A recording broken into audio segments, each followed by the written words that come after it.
Well, you're coming to town on May 2nd, and we had a contest for people to have a meet and greet with you and ask their money questions. And so some of our listeners have sent in their questions. Can we pass along their questions to you and you can give them some answers about it? Absolutely. I'm looking forward to that event. Okay. Well, one of the questions was, as most other folks have done, they found themselves in financial bind. They've gone to banks, plural, to try and refinance. But due to credit issues, they say there's nothing they can do.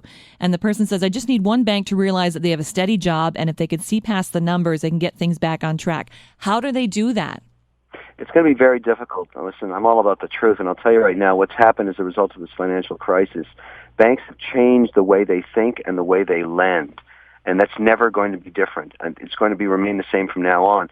They've been told by the governments now to do what's called shrink their balance sheets. In other words, use less leverage, loan less money. I mean, this is the truth, because they were too over-levered going into the financial crisis, and now they've got to be very conservative in how they actually lend out money. So what you have to do to convince them that you're a worthy risk is show that you have more cash flow than it requires to service your loan, and that at the end of the loan you can pay back the principal. So the key is try and borrow less, not more, and then you'll probably get a loan. Once you're in the system, and this is the thing about banking, once you actually have a loan and you're servicing it successfully, even if it's a smaller one, that gives you a rating in their system that lets you borrow more in the future. So I urge people that want to take on debt, start small, service it, never miss a payment, pay back the principal, and they'll continue to do business with you. That's what happens. Good idea. Okay, now Heather says students coming out of university in these tough economic times are trying to break into the job market while shouldering large debts to pay for their education. Do you have any creative financial advice to give them as they try to start their career? Yes, and here it is, and this is remarkable. It's something that we used to be done in the 50s. It's going to become very popular again in today's era. Offer yourself for free as an intern so that the company can actually road test you and see how you work. If you're good enough for them, I'm not kidding, go into a firm and say, I'm willing to work for you for the next 6 months for nothing, even if you have to sleep in your parents' basement. Once you get in and prove yourself, you could be there for the rest of your life. The hardest part of getting a job today is just getting in the door. You know, it's remarkable. Some very savvy kids coming out of school now have figured this out, and they're working, even though they're not getting paid, but they're being tested, road tested by these companies, and obviously if they do a good job, they're going to stay. And they get a chance to pick some remarkable companies, because if you're going to work for free, you might as well work at the best.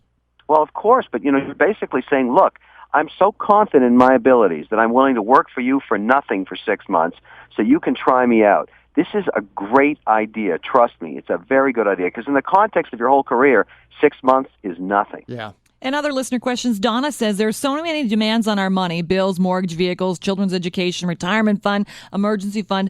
How does a person decide how much to put towards each? How do you prioritize? And how do you have any left over to enjoy our lives today? You have to downsize. Just like you downsize a house that you can't afford, you have to downsize your life. You have to start thinking about the ways you waste money every day.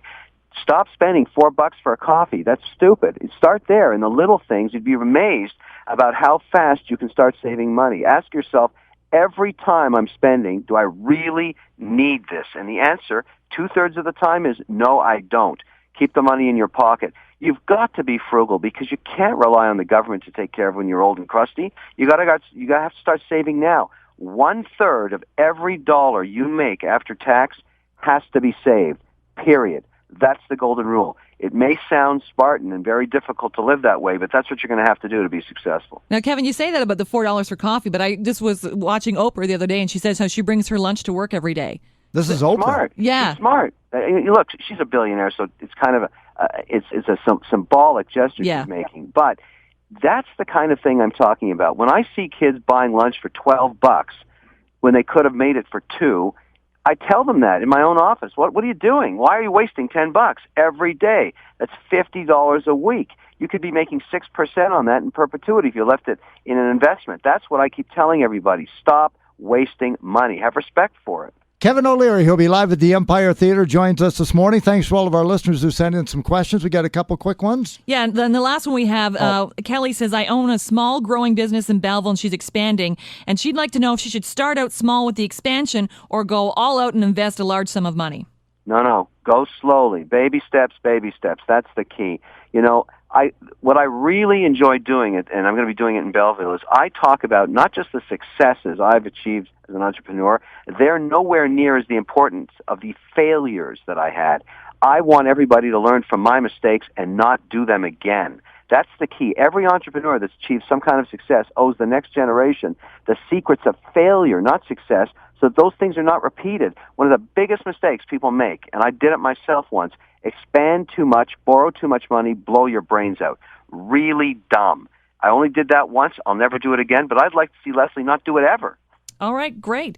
Well, Kevin's coming to town on Monday, May 2nd, 7 o'clock. It's the cold, hard truth about money, sharing secrets and sensibilities of achieving success with the general public. He's a shark, so he knows it. That's right. And we can't wait to hear you talk on Monday.